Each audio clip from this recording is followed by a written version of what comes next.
Welcome back friends. આગળના લેક્ચરમાં આપણે જે ભણ્યા એનું બહુ ઝડપથી થોડુંક રિવિઝન જોઈ લઈએ. આગળના લેક્ચરમાં આપણે ફૂગજન્ય જે રોગ જે છે દાદર એના વિશેની વાત કરી હતી.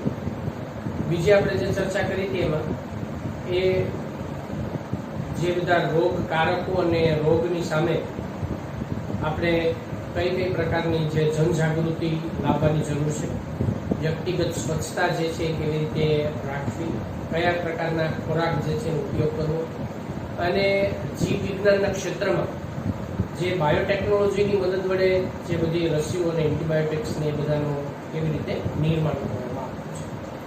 હવે આજના લેક્ચરની અંદર આપણે વાત એ કરશું કે આ બધા જ રોગકારકો જે આપણા શરીરના સંપર્કમાં આવે એ રોગકારકોની સામે આપણું શરીર જે છે એ શરીરની અંદર એક સિસ્ટમ ડેવલપ થયેલું છે, એક તંત્ર જે છે વિકસિત થયેલું છે, અને આ તંત્ર જે છે એને આપણે પ્રતિકારક તંત્ર તરીકે ઓળખીએ છીએ. તો પ્રતિકારક તંત્ર જે છે જે વિવિધ પ્રકારના રોગકારકો જે છે એની સામે આપણને પ્રતિકારકતા આપે છે, અને આ પ્રતિકારકતા જે છે ને આપણે રોગ પ્રતિકારકતા તરીકે પણ ઓળખીએ છીએ. તો આ પ્રતિકારકતા એટલે શું? પ્રતિકારકતા એટલે કે સામાન્ય રીતે પ્રતિકારક તંત્ર જે છે એ પ્રતિકારક તંત્ર દ્વારા બહારથી જે કોઈ પણ રોગકારકો જે છે એ રોગકારકો શરીરમાં પ્રવેશે તો એની સામે જે લડવાની જે શરીરની કે યજમાનની જે ક્ષમતા ઉત્પન્ન થાય છે, આ જે ક્ષમતા છે એને આપણે પ્રતિકારકતા તરીકે ઓળખીએ છીએ. હવે પ્રતિકારકતા જે છે એ સામાન્ય રીતે કેવી રીતે ઉત્પન્ન થતી હોય છે? આપણે આમ તો રોજબરોજ ઘણા બધા અલગ નાના મોટા સૂક્ષ્મ જીવો કે રોગકારકોના સંપર્કમાં આવતા હોય છે, પણ શું આ બધા જ રોગકારકો જે છે આપણામાં રોગ ઉત્પન્ન કરે છે ખરા? તો આ બધા જ રોગકારકો જે છે જેટલા પણ આપણા સંપર્કમાં આવે તો આ બધા જ આપણને રોગ ઉત્પન્ન કરી જ દે છે એવું નથી.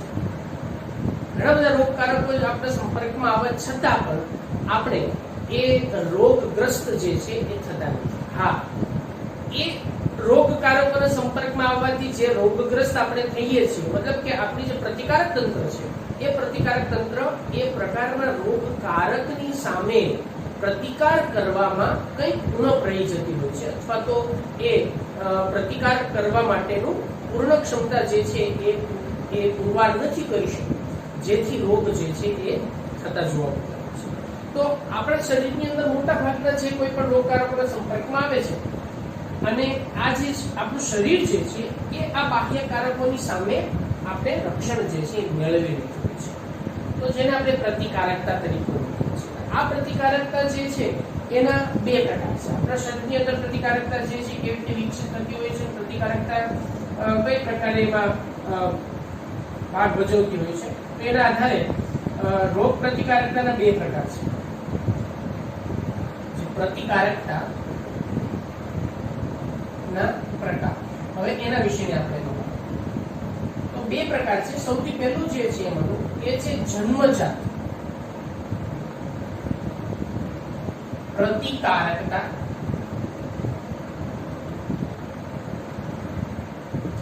અને બીજું જે છે એમાંનું એ છે ઉપાર્જિત પ્રતિકારકતા.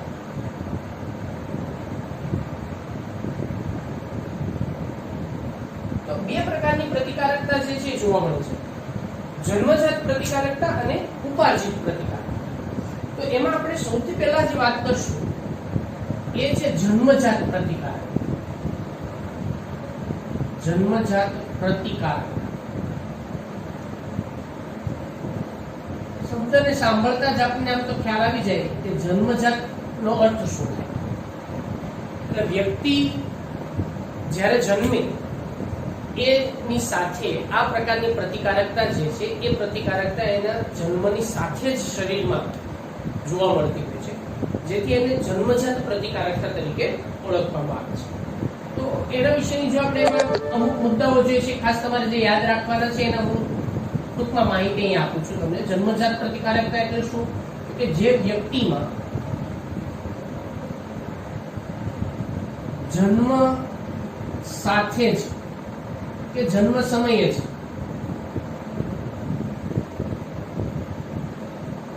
જોવા મળે છે, તેથી તેને જન્મજાત પ્રતિકારકતા કહે છે. હવે આ જે પ્રતિકારકતા છે એ પ્રતિકારકતા નોન સ્પેસિફિક છે. આ પ્રકારની જે પ્રતિકારકતા આપણે જે જોવા મળતી હોય છે એ પ્રતિકારકતા બિનચોક્કસ પ્રતિકારકતા છે એમ આપણે કહી શકીએ છીએ. એટલે બિનચોક્કસ પ્રતિકારકતા છે.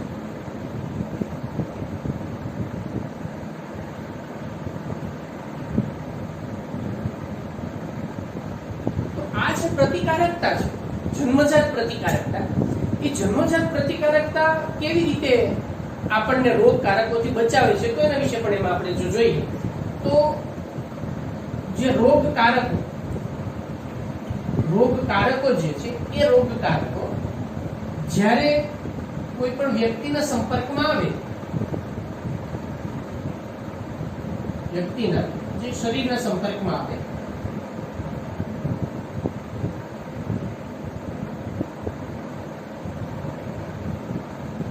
ત્યારે આપણા શરીરમાં કેટલાક એવા અંતરાયો છે, અંતરાયો એટલે કે અવરોધકો, કે જે અવરોધકો જે છે એના દ્વારા રોગકારકો જે છે એ શરીરમાં અસરકારકતા દર્શાવતા નથી. એટલે આ જે રોગકારકો છે એ રોગકારકો જ્યારે પણ વ્યક્તિના શરીરના સંપર્કમાં આવે ત્યારે એ અંતરાયો દ્વારા,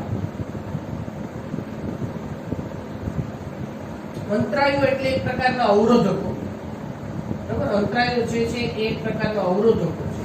એટલે આપણે જે અંતરાયો જે છે એ અંતરાયો દ્વારા એને અટકાવવામાં આવે છે અથવા અટકાવી શકાય છે. તો આ પ્રમાણે જન્મજાત પ્રતિકારકતા જે છે એ વ્યક્તિમાં જન્મથી જ જોવા મળતી હોય છે. અને આ જન્મજાત પ્રતિકારકતાની અંદર જ્યારે પણ રોગકારકો જે છે એ રોગકારકો એ જ્યારે વ્યક્તિના શરીરના સંપર્કમાં આવે ત્યારે વ્યક્તિના શરીરની અંદર એવા અંતરાયો ઉત્પન્ન થતા હોય કે જે અંતરાયો એના દ્વારા આ રોગકારકોની સામે એને એ અટકાવી શકતા હોય છે. તો આ રીતે જન્મજાત પ્રતિકારકતા માટે ખાસ જે સૌથી અગત્યની બાબત જેને આપણે જરૂરી ગણી શકાય એ છે અંતરાયો અથવા તો અવરોધકો. તો આ અંતરાયો કે અવરોધકો જે છે એ કયા કયા પ્રકારના હોય એના વિશેની હવે આપણે એમાં આગળ ચર્ચા કરીએ. જન્મજાત પ્રતિકારકતા જે છે એ જન્મજાત પ્રતિકારકતાની અંદર 4 પ્રકારના અંતરાયો જે છે એ આપણને ઉત્પન્ન થતા જોવા મળતા હોય છે. તો આ અંતરાય એટલે અવરોધ, બરાબર, એ અવરોધો વિશે હવે એમાં આપણે ચર્ચા કરીએ. તો સૌથી પહેલું જે છે એમાંનો જેને આપણે શારીરિક અથવા તો ભૌતિક અંતરાય તરીકે ઓળખીએ છીએ. શારીરિક અને ભૌતિક અંતરાયની અંદર મુખ્ય બાબત જે છે એની અંદર સમાવેશ થાય છે ત્વચાનો.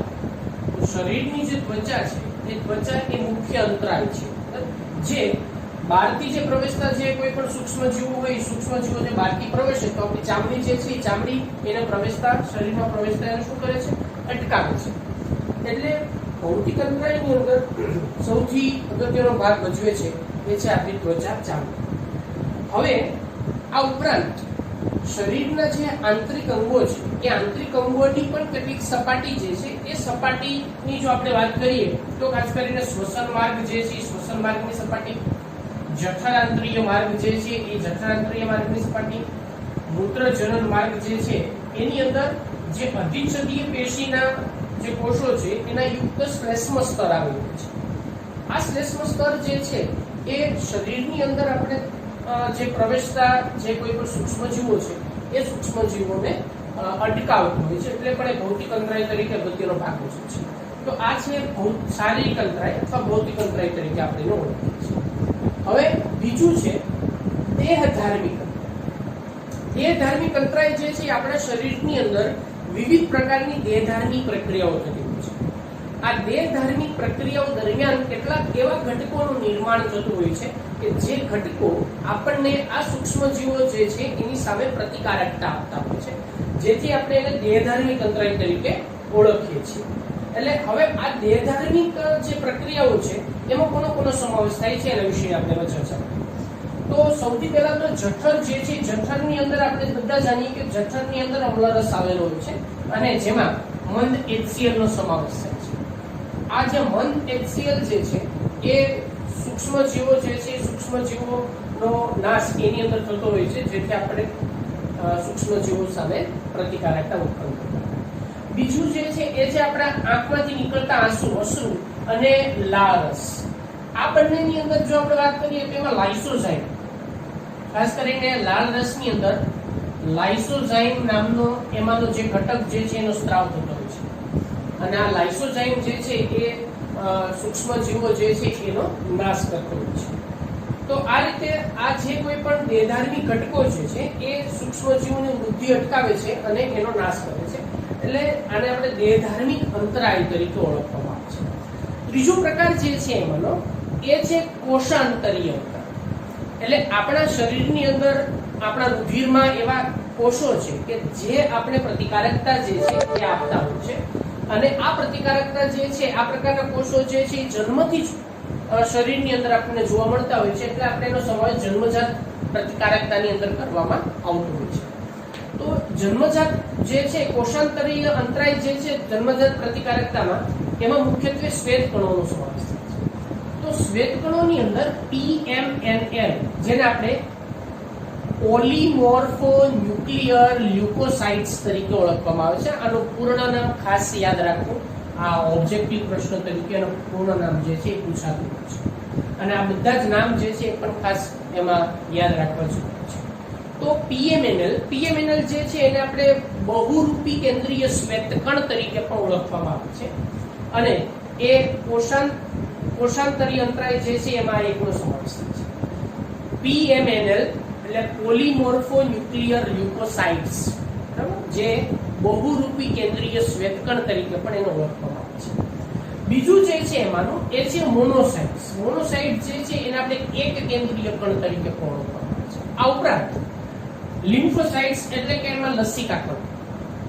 લસિકા કણ જે છે એ નૈસર્ગિક મારક કોષો છે, અને આ જે લસિકા અંગોમાંથી લસિકા કોષો જે છે ઉત્પન્ન થતા હોય એમાંથી લસિકા જે કણ છે જે નૈસર્ગિક કુદરતી મારક કોષો જે છે આપણા શરીરના રોગ પ્રતિકારક તંત્રનો એક ભાગ છે. આ ઉપરાંત પેશીની અંદર પેશીમાંના જે બૃહદ કોષો છે એ બૃહદ કોષો જે છે એ પણ જીવાણુનું ભક્ષણ કરવા માટે એ પણ મદદરૂપ પાત્ર જોતા હોય છે. તો આ જે એમાંના કોષાંતરીય જે કોઈ પણ અંતરાય છે એની અંદર આટલા કોષો જે છે એનો સમાવેશ કરવામાં આવતો હોય છે. ચોથો અને છેલ્લો પ્રકાર જે છે એમાંનો એ છે કોષરસીય અંતરાય. કોષરસીય અંતરાય જે છે એની અંદર ખાસ કરીને જે કોઈ પણ કોષોમાં જે વાયરસનો ચેપ લાગ્યો હોય અથવા તો જેને આપણે વાયરસગ્રસ્ત કોષો તરીકે ઓળખતા હોય, આ વાયરસગ્રસ્ત કોષોમાંથી ઇન્ટરફેરોન્સ નામનું જે પ્રોટીન છે, આ ઇન્ટરફેરોન્સ પ્રોટીનનો એ સ્ત્રાવ કરે છે. આ ઇન્ટરફેરોન્સના સંપર્કમાં આવવાને પરિણામે આસપાસના જે કોઈ પણ કોષો કે જે બિન ચેપગ્રસ્ત કોષો જે છે એ આ વાયરસની સામે રક્ષણ મેળવતા હોય છે.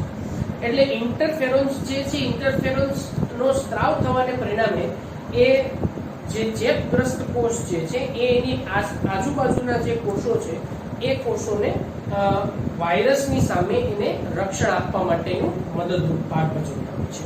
તો આ જે આપણે ચર્ચા કરી છે એ જન્મજાત પ્રતિકારકતા જે છે એમાં જે 4 પ્રકારના જે અંતરાયો છે એ અંતરાયો જન્મ સાથે આપણા શરીરને જે સૂક્ષ્મ જીવાણુઓ છે, રોગકારકો જે છે એનાથી કેવી રીતે પ્રતિકારકતા આપતા હોય છે એના વિશેની આપણે ચર્ચા કરી. તો હવે આપણે એના પછી જે ઉપાર્જિત પ્રતિકારકતા એનો જે બીજો પ્રકાર છે પ્રતિકારકતાનો, એના વિશેની હવે એમાં આપણે આગળ વાત કરશું. તો જન્મજાત પ્રતિકારકતા જે છે એના વિશે આપણે વાત કરી. હવે એના પછી જે છે એનો બીજો પ્રકાર છે પ્રતિકારકતાનો, એના વિશેની વાત કરીએ. તો ઉપાર્જિત પ્રતિકારકતા. ઉપાર્જિત પ્રતિકારકતા એટલે શું? તો જ્યારે કોઈ પણ એમાં મનુષ્ય એ પોતાને જન્મ બાદ જે કોઈ પણ સૂક્ષ્મ જીવો અથવા તો રોગકારકોના સંપર્કમાં જેમ જેમ આવે એમ પોતાના શરીરની જે પ્રતિકારકતા જે છે એ પ્રતિકારકતામાં વધારો કરે છે. ઉપાર્જિતનો અર્થ જે થાય, ઉપાર્જિત એટલે ઉત્પન્ન કરો. તો કોઈ પણ સજીવ જે વ્યક્તિના સંપર્કમાં આવે, શરીરના સંપર્કમાં આવે તો એ પોતાના શરીરની અંદર પ્રતિકારકતા જે છે એ રોગકારક પ્રત્યેની એ ઉત્પન્ન કરતો હોય છે. તેથી તેને આપણે ઉપાર્જિત પ્રતિકારકતા જે છે એના તરીકે ઓળખવામાં આવે છે. એટલે મનુષ્ય જે છે, મનુષ્ય એ આ પ્રકારની પ્રતિકારકતા એ જન્મ બાદ જે કોઈ પણ સૂક્ષ્મ જીવો, જેને આપણે અહીંયા સામાન્ય રીતે રોગકારકો તરીકે ઓળખીએ છીએ, એ રોગકારકો જે છે, રોગકારકોના સંપર્કમાં આવે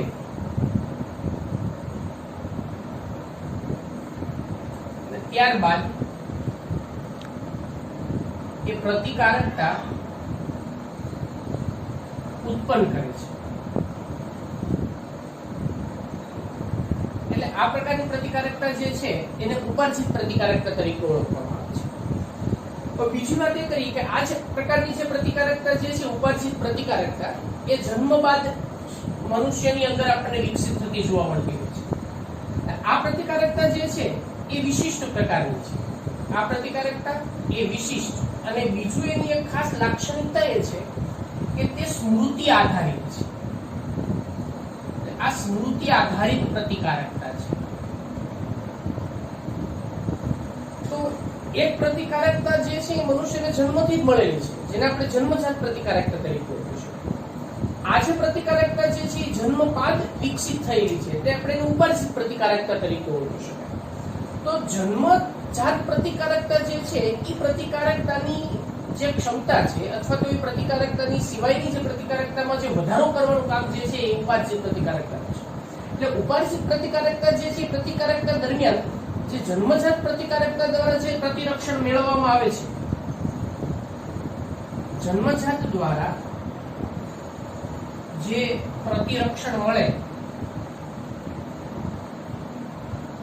તેમાં વધારો કરે છે. એટલે આ પ્રતિકારકતા જે છે એની અંદર એમાં એ વધારો આપણને કરતું જોવા મળતું હોય છે, જેને ઉપાર્જિત પ્રતિકારકતા તરીકે ઓળખી શકાય. હવે ઉપાર્જિત પ્રતિકારકતા જે છે એ સામાન્ય રીતે આપણા શરીરની અંદર આપણા રુધિરમાં રહેલા જે કોષો છે, અથવા રુધિરમાં રહેલા જે લસિકા કોષો જે છે એના દ્વારા સામાન્ય રીતે જોવા મળતી હોય છે. હવે ઉપાર્જિત પ્રતિકારકતા જે છે એ બે પ્રકારનો પ્રતિચાર શરીરની અંદર દર્શાવતી હોય છે. તો તે બે પ્રકારના પ્રતિચાર દર્શાવે છે. બે પ્રકારના પ્રતિચાર દર્શાવે છે. સૌથી પહેલા તો આપણે સમજવું જોઈએ કે પ્રતિચાર એટલે શું. પ્રતિચાર એટલે કે જે સૂક્ષ્મ જીવો જ્યારે મનુષ્ય શરીરના સંપર્કમાં આવે ત્યારે આપણા શરીર દ્વારા એની સામે જે પ્રતિકારકતા ઉત્પન્ન કરવામાં આવે એને આપણે પ્રતિચાર તરીકે ઓળખવામાં આવે છે. આ પ્રતિચાર જે છે એ બે પ્રકારના હોય છે, જેમાં પહેલો પ્રતિચાર જે છે એને આપણે કહીએ છીએ પ્રાથમિક પ્રતિચાર, અને બીજો જે છે એને આપણે કહીએ છીએ દ્વિતીયક પ્રતિચાર. તો પ્રાથમિક પ્રતિચાર એટલે શું? તો જ્યારે કોઈ પણ રોગકારક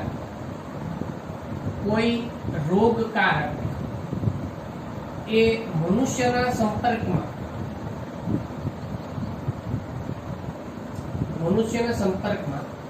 જ્યારે પ્રથમ વખત આવે અને ત્યારે જે પ્રતિચાર દર્શાવે, જે પ્રતિક્રિયા કરે એની સામે,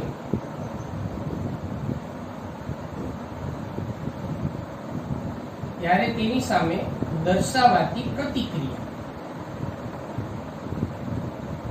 ને પ્રાથમિક પ્રતિચાર.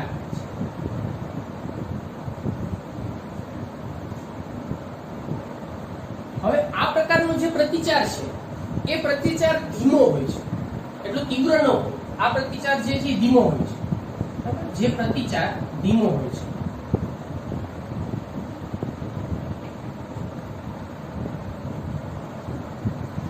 હવે આ પ્રતિચાર ધીમો એટલા માટે હોય કારણ કે ઘણા બધા જે તે કોઈ પણ સૂક્ષ્મ જીવો પ્રથમ વખત મનુષ્ય શરીરના સંપર્કમાં આવે, એ સંપર્કમાં આવવાને પરિણામે આપણું શરીર જે છે જ્યારે પ્રથમ વખત તેના સંપર્કમાં આવવાને પરિણામે પહેલા તો એ સૂક્ષ્મજીવોને ઓળખવા જરૂરી છે, અને પછી એને ઓળખી અને એની રચના શું છે અને એ કયા પ્રકારના પ્રતિચારથી એ મૃત્યુ પામી શકે છે એ ઓળખવું જરૂરી છે, જેથી કરીને આ પ્રતિચાર જે છે ધીમો હોય છે.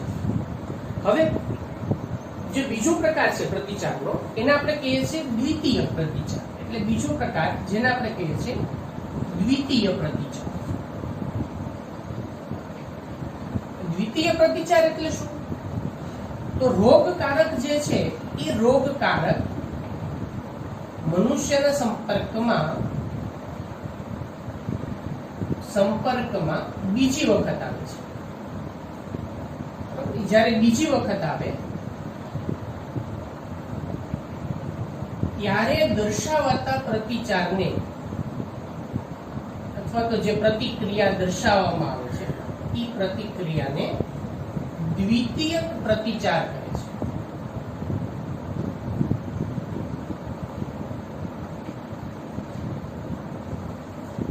હવે આ પ્રતિચાર દરમિયાન શું કરશે? તો આ પ્રતિચાર દરમિયાન સૌથી પહેલા તો એ જે રોગકારક જે છે એ રોગકારકને ઓળખવાનું કામ કરશે, અને બીજું એ રોગકારક જે છે એ રોગકારકને ઓળખી અને એની સામે જે લડાયક સૈન્ય બનાવેલું છે પ્રોટીનનું, એ એની ઉપર પ્રતિક્રિયા કરશે અથવા તેના ઉપર હુમલો કરશે, જેથી કરીને બીજી વખતની જે પ્રતિચારની જે પ્રક્રિયા છે એ પહેલી વખતના જ્યારે રોગકારકો મનુષ્ય શરીરના સંપર્કમાં આવેલા છે એની સામે એ ઝડપી અથવા તો બમણી તીવ્રતાની સામે પ્રતિચાર દર્શાવતો હોય છે, જે વાસ્તવિક રીતે સ્મૃતિ આધારિત બાબત છે. એટલે આપણે એવું કહી શકાય કે પ્રથમ વખતની સ્મૃતિના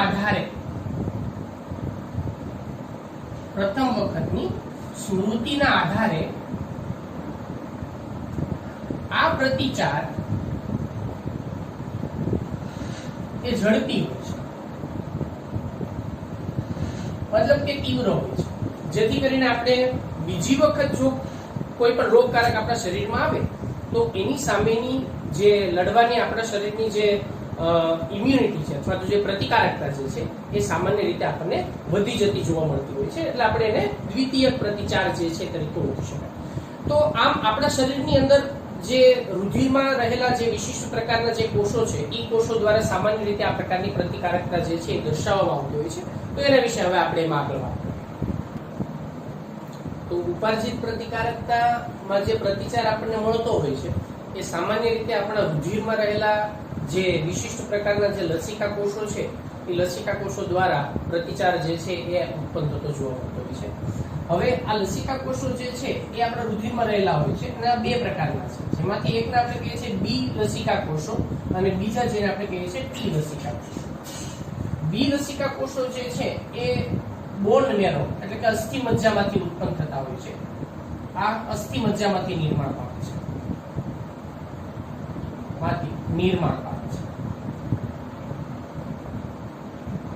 એટલે એને બોન મેરો જે છે એનો અહીંયા કેપિટલ બી લેવામાં આવે છે. બોન મેરો એટલે આપણે અસ્થિ મજ્જા તરીકે ઓળખીશું.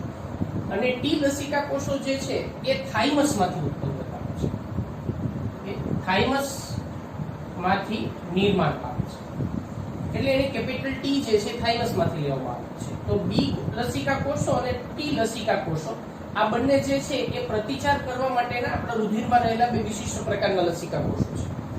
હવે આ લસિકા કોષો દ્વારા આપણું શરીર જે છે એ સૂક્ષ્મજીવોની સામે બે પ્રકારની પ્રતિકારકતા જે છે અથવા તો પ્રતિચાર જે છે એ દર્શાવતા હોય છે. એક પ્રતિચાર જે છે એને આપણે તરલ પ્રતિકારકતા પ્રતિચાર તરીકે ઓળખી શકીએ છીએ, તરલ પ્રતિકારકતા પ્રતિચાર. અને બીજો જે છે એને આપણે કોષીય મધ્યસ્થી પ્રતિકારકતા તરીકે ઓળખવામાં આવે છે, જેને CMI તરીકે પણ ઓળખવામાં આવે છે. તો કોષીય મધ્યસ્થી પ્રતિકારકતા અને તરલ પ્રતિકારકતા આ બે પ્રકારની જે પ્રતિકારકતાનો જે પ્રતિચાર જે છે એ આ બંને પ્રકારના લસિકા કોષો દ્વારા દર્શાવવામાં આવતો હોય છે. હવે આ બંનેની અંદર જો આપણે ખાસ વાત કરીએ એમાં સૌથી પહેલો પ્રકાર જે છે એ તરલ પ્રતિકારકતા પ્રતિચાર, એના વિશે આપણે એમાં પહેલા વાત કરીએ. તો તરલ પ્રતિકારકતા પ્રકારનો જે પ્રતિચાર છે એ સામાન્ય રીતે બી કોષો દ્વારા આપવામાં આવતો હોય છે. હવે આ બી કોષો જે છે એ સૂક્ષ્મજીવો સામે કેવી રીતે આપણને પ્રતિકારકતા આપતા હોય છે તો એના વિશે આપણે બી લસિકા કોષો જે છે એ સૌથી પહેલા તો આપણા શરીરમાં જે રોગકારકો દાખલ થાય એ રોગકારકોની સામે લડવા માટે એ એક વિશિષ્ટ પ્રકારનું પ્રોટીન યુક્ત આખું એક સૈન્યનો તૈયાર કરે છે, જેને આપણે પ્રોટીન યુક્ત લડાયક સૈન્ય તરીકે ઓળખવામાં આવે છે. અને આ લડાયક સૈન્ય જે છે પ્રોટીન યુક્ત, એને આપણે શું કહીએ છીએ તો કે એને એન્ટીબોડી તરીકે ઓળખવામાં આવે છે, જેને પ્રતિદ્રવ્ય અથવા એન્ટીબોડી તરીકે ઓળખી શકાય. તો એન્ટીજન અને એન્ટીબોડી આ બે શબ્દો વિશે માહિતી હોવી જરૂરી છે. તો સૌથી પહેલો જે છે એન્ટીજન. એન્ટીજન એટલે શું? એન્ટીજન એટલે જે બહારથી આપણા શરીરમાં જે પ્રવેશે એને એન્ટીજન એટલે રોગકારક તરીકે ઓળખી શકાય. રોગકારક અથવા તો જેને આપણે કહીએ છીએ બાહ્ય ઘટક. અને બીજો જે છે શબ્દ એ છે એન્ટીબોડી. તો એન્ટીબોડી એટલે શું? તો એન્ટીબોડી એટલે કે બી લસિકા કોષો આપણા શરીરમાં પ્રવેશેલા રોગકારકોની સામે લડવા માટે જે પ્રોટીન યુક્ત જે આખું સૈન્ય તૈયાર કરે છે એને આપણે એન્ટીબોડી તરીકે ઓળખી શકાય. એન્ટીબોડી એટલે પ્રોટીન યુક્ત સૈન્ય જે આપણા શરીરમાં ઉત્પન્ન થતું હોય છે, એટલે શરીરમાં નિર્માણ પામતું પ્રોટીન યુક્ત સૈન્ય, જેને આપણે એન્ટીબોડી તરીકે ઓળખીશું. એટલે એન્ટીજન એટલે બાહ્ય ઘટક અને એન્ટીબોડી એટલે પોતાના શરીરમાં નિર્માણ પામતો હોય એવો ઘટક કે જે પ્રતિકારકતા આપતો હોય છે. તો હવે આ એન્ટીબોડી શું છે અને એન્ટીબોડીની રચના કઈ પ્રકારની હોય છે એના વિશે હવે એમાં આપણે આગળ વાત કરીએ. ચલો બાળકો, તો હવે આપણે એન્ટીબોડીની રચના જે છે એના વિશેની આપણે એમાં વાત કરીએ. તો એન્ટીબોડી એક પ્રોટીનમય તે રચના છે જે પોલીપેપ્ટાઇડ પ્રકારની જે એક શૃંખલા છે. એન્ટીબોડીની રચનાની અંદર મુખ્યત્વે બે પ્રકારની આપણને શૃંખલા જોવા મળતી હોય છે, જેમાંની એક લાંબી શૃંખલા જે બંને બાજુએ આપણને, એટલે બે લાંબી શૃંખલા અને બે ટૂંકી શૃંખલા. એટલે આ એન્ટીબોડીની જે રચના છે એ એન્ટીબોડીની રચનાની અંદર આપણને એમાં 4 પોલીપેપ્ટાઇડ શૃંખલા જોવા મળે છે. એક આ બીજી લાંબી, એક આ ત્રીજી અને આ ચોથી, 4 પ્રકારની પોલીપેપ્ટાઇડ શૃંખલા જોવા મળે છે. જેમાં 4 પ્રકારની પોલીપેપ્ટાઇડ શૃંખલા જે છે જેમાં બે ભારે શૃંખલા છે. એ ભારે શૃંખલા અથવા તો એને આપણે લાંબી શૃંખલા તરીકે ઓળખીશું. ભારે શૃંખલા અથવા લાંબી શૃંખલા તરીકે ઓળખવામાં આવે છે. અને બીજી બે જે છે એને ટૂંકી શૃંખલા અથવા તો હળવી શૃંખલા તરીકે ઓળખવામાં આવે છે. હળવી શૃંખલા અથવા તો એને ટૂંકી શૃંખલા કહે છે. લાંબી શૃંખલા જે છે જે વધારે પોલીપેપ્ટાઇડ યુક્ત રચના જે છે વધારે પ્રમાણમાં જોવા મળતી હોય છે, જ્યારે ટૂંકી શૃંખલા જે છે એની અંદર આપણને ઓછા પોલીપેપ્ટાઇડ શૃંખલા જે છે એની રચના જોવા મળતી હોય છે. હવે પોલીપેપ્ટાઇડ શૃંખલા હોય પ્રોટીનમય રચના, એટલે આની અંદર આપણને એક છેડો જે છે એ N ટર્મિનલ અને બીજો છેડો જે છે એનો એ C ટર્મિનલ તરીકે ઓળખવામાં આવે છે. એટલે એક એમિનો અને બીજો જે છે એની અંદરનો એ એમાં C ટર્મિનલ સમૂહ તરીકે આપણને, એટલે એમાં એસિડિક સમૂહ જે છે જોવા મળે એટલે આપણે એને C ટર્મિનલ તરીકે ઓળખવામાં આવે છે. હવે આ શૃંખલાઓને જોડી રાખવા માટે એની અંદર ડાઇસલ્ફાઇડ બંધ જે છે, ડાઇસલ્ફાઇડ બંધની રચના જોવા મળે છે, જે આ શૃંખલાઓ જે છે શૃંખલાઓને જોડી રાખવાનું કામ જે છે એના દ્વારા આપણને થોડું જોવા મળતું. તો આ છે એન્ટીબોડીની રચના, જેમાં બે ભારે શૃંખલા જે છે એટલે એને આપણે હેવી ચેઇન તરીકે ઓળખી શકાય. હેવી એટલે આપણે અહીંયા એને H ની સંજ્ઞા આપીએ છીએ અને એ બે એટલે H2 તરીકે ઓળખી શકાય. હળવી એટલે આપણે એને લાઇટ ચેઇન તરીકે ઓળખી શકાય. આ જે છે એ લાઇટ ચેઇન એટલે શૃંખલા, અને એને આપણે જે છે એ L સંજ્ઞા આપીએ લાઇટના આધારે L2. તો આની અંદર આપણને જે રચના જે જોવા મળે છે એ કેવી હોય તો કે H2L2 પ્રકારની આપણને શૃંખલા જે છે અથવા તો એન્ટીબોડીની જે રચના છે H2L2 પ્રકારની જોવા મળતી હોય છે. જેમાં આ જે છેડાનો ભાગ જોવા મળે છે અહીંયા, ત્યાં એ એન્ટીજનનું જોડાણ સ્થાન છે, એટલે કે ત્યાં એન્ટીજનને જોડે છે. એન્ટીજનની સાથે આ જે સ્થાન છે ત્યાંથી આપણને જોડાતો જોવા મળતો હોય છે. હવે અહીંયાથી બંનેની અંદર ભારે અને હળવી બંને શૃંખલાની અંદરનો જે વિસ્તાર છે ઉપરનો છેડો એ બંનેમાં પરિવર્તનશીલ હોય છે. પરિવર્તનશીલ એટલા માટે હોય કેમ કે જે પ્રકારનો એન્ટીજન હોય ને એ પ્રકારની એની ત્યાં આપણને પેપ્ટાઇડ શૃંખલા જે છે એનું રચના એમાં જોવા મળતી હોય, જેથી કરીને આપણા શરીરની અંદર અલગ અલગ પ્રકારના એન્ટીબોડી જે છે એ સર્જાતા હોય છે અને આ શૃંખલા જે છે એ ચેન્જ થતી હોય છે, બદલાતી રહેતી હોય છે.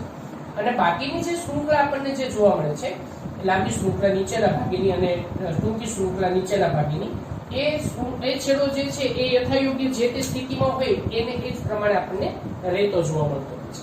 હવે આપણા શરીરની અંદર જુદા જુદા પ્રકારના જે એન્ટીબોડી જે સર્જાતા હોય છે એ એન્ટીબોડી આ પ્રકારના આપણને જોવા મળે છે, જેમાં IgD, IgE, IgM, IgA અને IgG. આ નામ જે છે ખાસ ઓબ્જેક્ટિવ પ્રશ્ન માટે યાદ રાખવા જરૂરી છે. આ જુદા જુદા પ્રકારના એન્ટીબોડી જે છે એ શરીરની અંદર સર્જાતા હોય છે અને આ એન્ટીબોડી જે આપણા રુધિરમાં જોવા મળતા હોવાને પરિણામે આ જે પહેલો પ્રકાર જે આપણે ભણીએ છીએ જેને આપણે તરલ પ્રતિકારકતા પ્રતિચાર તરીકે ઓળખવામાં આવે છે. તો ઉપાર્જિત પ્રતિકારકતા જે છે એ ઉપાર્જિત પ્રતિકારકતાની અંદર જે એન્ટીબોડીની જે રચના છે એ એન્ટીબોડીની રચના આ પ્રકારની જોવા મળે અને પહેલા પ્રકાર જે છે તરલ પ્રતિકારકતા પ્રતિચાર એના વિશેની આપણે વાત કરીએ. હવે એના બીજો પ્રકાર જે છે એના વિશે આપણે વાત કરીએ. ઓકે, તો ઉપાર્જિત પ્રતિકારકતા જે છે એની અંદરનો બીજો પ્રકાર જેને આપણે કોષીય મધ્યસ્થી પ્રતિકારકતા તરીકે ઓળખવામાં આવે છે. આ પ્રતિકારકતા જે છે જેમ આગળ આપણે વાત કરી હતી બી કોષો જે છે બી લસિકા કોષો એના આધારિત હતી. આ જે પ્રતિકારકતા જે છે કોષીય મધ્યસ્થી પ્રતિકારકતા એ ટી લસિકા કોષો જે છે એના દ્વારા દર્શાવવામાં આવતી છે. હવે આગળ આપણે વાત કરી કે ટી જે છે ટી એટલે થાઇમસમાંથી ઉત્પન્ન થતા જે લસિકા કોષો જે છે એને આપણે ટી લસિકા કોષો તરીકે ઓળખવામાં આવે છે. ટી લસિકા કોષો એ કોઈ એન્ટીબોડી નથી ઉત્પન્ન કરતા, એ કોઈ એન્ટીબોડીનું સર્જન નથી કરતા, પણ બી લસિકા કોષો દ્વારા જે એન્ટીબોડી તૈયાર કરવામાં આવે એમાં એને મદદ કરે છે. બરાબર. બીજું એક ખાસ અગત્યનું કાર્ય જે છે એનું એ છે કે આ જે ટી લસિકા કોષો જે છે એ આપણા શરીરની અંદર પ્રવેશતા જે રોગકારકો છે એ રોગકારકો ઉપર હુમલો કરે છે અને હુમલો કરી અને એનો એ નાશ કરે છે. એટલે મુખ્યત્વે જો આપણે વાત કરીએ તો આપણા શરીરની અંદરના જે લડાયક જે સૈનિકો છે એની અંદર બી લસિકા કોષો જે છે એ ઉત્પન્ન કરે છે અને ખાસ એમાંના ટી લસિકા કોષો જે છે એ મુખ્યત્વે લડાયક સૈન્ય તરીકે એનો સમાવેશ કરવામાં આવતો હોય છે. હવે કોષીય મધ્યસ્થી પ્રતિકારકતા જે છે ને એ જ્યારે અંગ પ્રત્યારોપણની વાત આવે ત્યારે અંગ પ્રત્યારોપણની અંદર આ પ્રકારની પ્રતિકારકતા ઘણો ભાગ ભજવતી હોય છે. હવે કોઈ પણ મનુષ્યની અંદર ધારો કે કોઈ અંગ જે છે એ અંગ એની કાર્યક્ષમતા જે છે એ ઘટી ગઈ હોય અથવા તો એ અંગ નિષ્ફળ થયું હોય તો કોઈ પણ દાતા વ્યક્તિમાંથી એના શરીરની અંદર એટલે કે યજમાનમાં એ અંગ જે છે એનું ટ્રાન્સપ્લાન્ટેશન કરવામાં આવતું હોય છે, એ અંગનું પ્રત્યારોપણ કરવામાં આવતું હોય છે.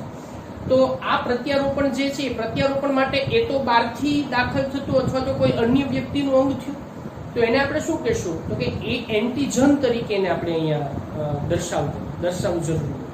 અને આપણું શરીર જે છે એન્ટીજન બહારથી પ્રવેશે તો એની સામે શું ઉત્પન્ન કરે તો કે એન્ટીબોડી ઉત્પન્ન કરે છે. એટલે જેથી કરીને આપણું પ્રતિકારક તંત્ર જે છે એ સ્વજાત એટલે આપણે પોતાનું કે જેને એ સ્વીકાર્ય હોય, આપણું શરીર જેને સ્વીકાર્ય ગણતું હોય છે, અને પરજાત એટલે કે જે અસ્વીકાર્ય, એના વચ્ચેનો ભેદ પારખી શકે છે. એટલે સ્વીકાર્ય અને અસ્વીકાર્ય આ બંને બાબતો જે છે એ આપણા પ્રતિકારક તંત્ર દ્વારા દર્શાવવામાં આવતી હોય છે. સૌથી અગત્યની વસ્તુ છે. એટલે જે કાર્યક્ષમતા ગુમાવતા જે અંગો છે એમાં આંખ હોય, મૂત્રપિંડ હોય, યકૃત હોય કે હૃદય હોય, આ બધાની અંદર આ પ્રતિકારકતા જે છે એની અંદર કોષીય મધ્યસ્થી પ્રતિકારકતા એના કારણે ઘણી મુશ્કેલી જે છે સર્જી શકાતી હોય છે. જેથી કોઈ પણ ડોક્ટર જે છે અંગ પ્રત્યારોપણ કરે ત્યારે સ્વીકારનારનું અને ડોનેટ એટલે કે જે દાન કરતા હોય એ બંનેનું રુધિર અને એનું પેશીય બંને પ્રકારને જે કોષોની ચકાસણી કરવામાં આવે, રુધિર જૂથ જે છે એ પણ એમાં તપાસવામાં આવે છે અને બને ત્યાં સુધી લગભગ એ ડોક્ટરો એવો આગ્રહ રાખતા હોય કે ભાઈ જેની સાથેનો બ્લડ રિલેશન હોય, રુધિર જે છે એ રુધિર સંબંધિત જે નજીકના કોઈ સંબંધી હોય એની પાસેથી અંગ મેળવવા માટેનો વધારે આગ્રહ રાખે, જેથી પ્રતિકારકતા જે છે એ પ્રતિકારકતાની અંદર એવી કોઈ ખાસ એમાં મોટી કોઈ એવી મુશ્કેલી જે છે એ ઉત્પન્ન ન થઈ શકે. એટલે રુધિર અને પેશી જે છે એનું પરીક્ષણ પહેલા પણ કરવામાં આવે અને અંગ પ્રત્યારોપણ પછી પણ એનું પરીક્ષણ કરવામાં આવે, જેથી કરીને એ જે સ્વીકારનાર વ્યક્તિ છે એના શરીરમાં જે અંગ દાખલ કરેલું છે અથવા તો એ અંગ જે છે એની અંદર આપણને જે તે કોઈ પણ અંગ હોય, બરાબર, યકૃત હોય કે હૃદય હોય, એમાં જે ફિટ કરેલું છે એને કોઈ નુકસાન નથી થતું ને એમાં કોઈ ઇન્ફેક્શન નથી થતું, અથવા તો એને એ જે પરજાત ગણી અને એની શરીર જે છે એનો પ્રતિકારકતા નથી દર્શાવતું ને એ ખાસ ચેક કરવામાં આવતું છે. એટલે આપણે એવું કહી શકાય કે જેથી સંગતતા અને અસંગતતા જે છે એ બંને બાબત ખાસ કરીને આપણે કોષીય મધ્યસ્થી પ્રતિકારકતા જે છે એના દ્વારા દર્શાવી શકાય છે. તો આમ આપણે બે પ્રકારની જે ઉપાર્જિત પ્રતિકારકતા જે છે એના વિશેની અહીંયા વાત પૂરી થાય છે. હવે પ્રતિકારકતાની અંદરના જે બંને પ્રકારો છે, સક્રિય અને નિષ્ક્રિય પ્રતિકારકતા, એના વિશેની વાત આપણે આવતા લેક્ચરની અંદર કરીશું.